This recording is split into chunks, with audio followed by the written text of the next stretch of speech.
Ada satu kereta akhbar daripada The Sun, 58 tahun pesara terpaksa kerja buat e-hailing selepas habiskan duit KWSP sebanyak RM700,000 dalam masa 3 tahun sahaja.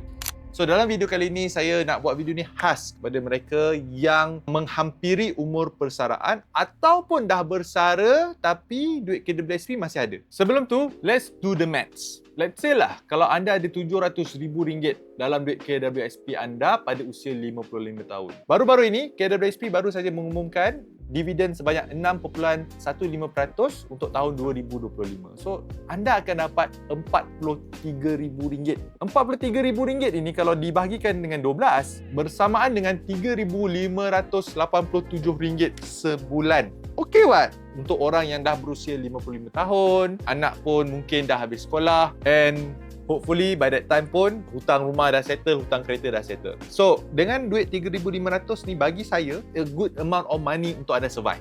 So, ini kalau anda hanya purely spend duit dividen daripada KWSP. Tak usik pun dia punya principal amount.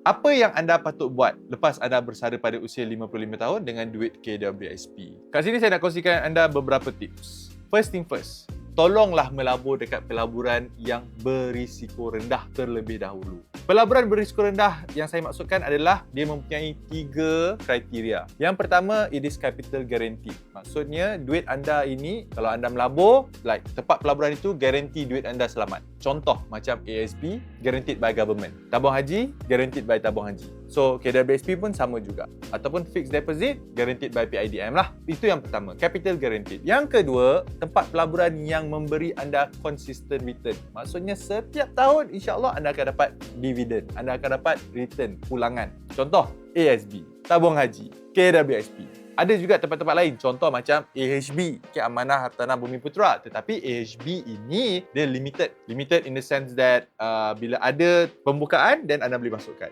Dan yang ketiga, aset yang cair. Okay, mudah dicairkan. Mudah dicairkan maksudnya anda boleh jual aset tersebut untuk dapatkan cash. So, ini 3 kriteria yang bagi saya menunjukkan sesuatu pelaburan itu berisiko rendah.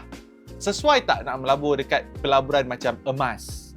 Ada juga orang yang tanya saya. Ataupun lagi berisiko tinggi macam saham, unit trust untuk pesara. Jawapan saya, nak melabur kat tempat-tempat yang volatile ini, maksudnya dia boleh naik dan dia boleh rugi, boleh.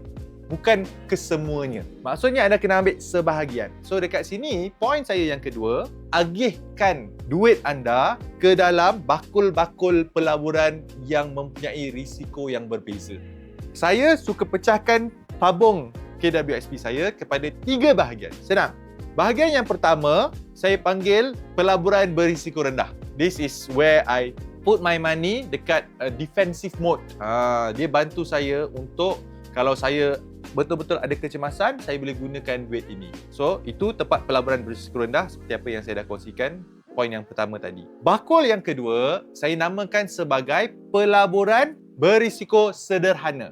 Pelaburan berisiko sederhana ni syaratnya adalah pelaburan yang diversified. For example, macam pelaburan unit trust. So, pelaburan unit trust ni basically konsep dia anda melabur dalam satu dana yang mana dana ini diuruskan oleh seorang pengurus dana dan mereka melabur dana tersebut ke dalam beberapa instrumen pelaburan untuk mendapatkan keuntungan. Kemudian akan dipulangkan kepada anda. So, that is medium risk. And last but not least, I call it the tabung attacker. Maksudnya tabung ini tugasnya adalah untuk really get the most or the highest return in a short period of time. So contoh tabung attacker ni seperti pelaburan saham. Buat bisnes. Saya tak galakkan kalau anda tak pernah buat bisnes, tiba-tiba nak buat bisnes selepas bersara, sangat-sangat berisiko tinggi, melainkan anda buat bisnes kecil-kecilan. Okey, tak ada masalah. Okey, sebab tu attacker. Keluarkan sedikit modal untuk buat bisnes. Tak ada masalah. Apa lagi? Cryptocurrency. Tapi sedikit, sebahagian kecil saja. Peratusannya untuk defensif pada usia saya yang dah bersara, at least 50%. Kalau nak selamat sikit, naik sampai ke 70%. Tapi kalau bagi mereka yang masih lagi muda, ada kudrat nak bekerja dan sebagainya, okeylah 50%. Medium risk, pelaburan berisiko sederhana ni, saya akan letak at least 30% or 20%. And pelaburan attacker ni, berisiko tinggi ni, saya akan limitkan dia maksimum 20% ataupun 10% saja cukup. My low risk, kenapa majority kat situ? Sebab saya tak payah fikir. Kan pelaburan berisiko rendah, capital guaranteed, consistent return, cair. Senang.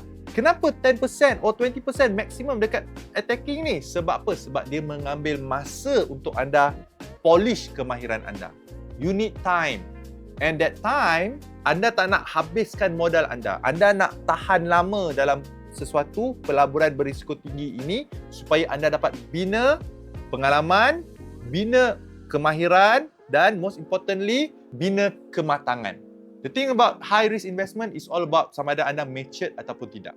Okay, so that's how I would allocate my retirement fund. So settle bab pelaburan. Poin saya yang ketiga adalah tentang hutang. Ada juga orang-orang yang dah bersara ni gatal-gatal tangan nak buat hutang baru. Saya amat tak galakkan mereka yang dah pencen untuk buat hutang baru. Contoh hutang baru, beli kereta.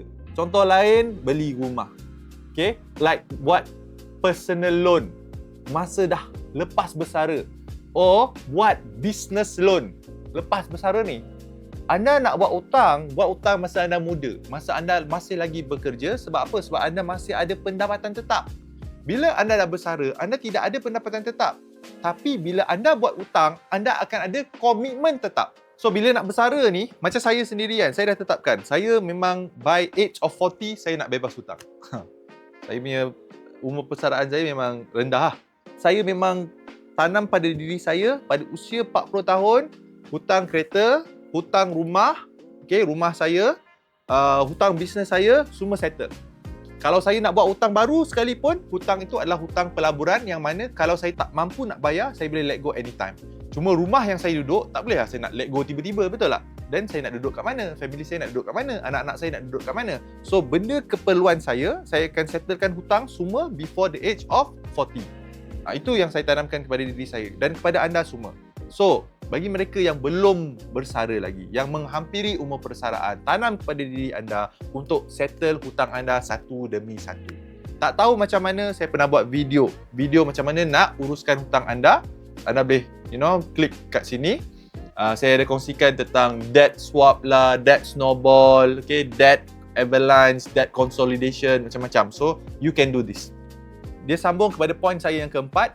Pasal hutang juga adalah bila anda dah bersara, worthwhile untuk anda revisit aset-aset anda, okay, especially aset anda yang masih lagi ada hutang, untuk anda fikir nak let go aset-aset ini.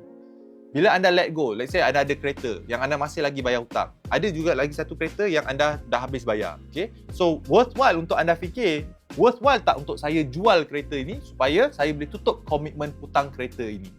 Ada rumah yang masih lagi belum bayar hutang. Worthwhile tak untuk saya jual rumah ini supaya saya dapat keuntungan masuk dalam tabung persaraan anda and anda dapat kurangkan komitmen bayar hutang rumah tersebut. So this is something juga yang saya selalu nasihatkan kepada mereka yang dah pun bersara untuk fikir review balik aset-aset anda, especially aset yang masih lagi ada hutang. Yang kelima, fikir sebelum anda buat bisnes. Jangan buat bisnes sesuka hati lepas anda bersara sebab bisnes ini mempunyai kemahiran dan ilmu yang sangat-sangat spesifik.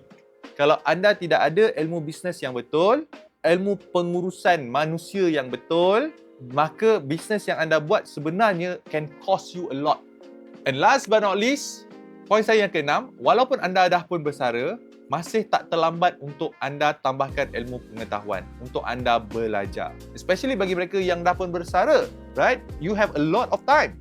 And use your time wisely supaya satu, anda dapat gerakkan otak anda, okay? Dan yang kedua, anda dapat melindungi diri anda.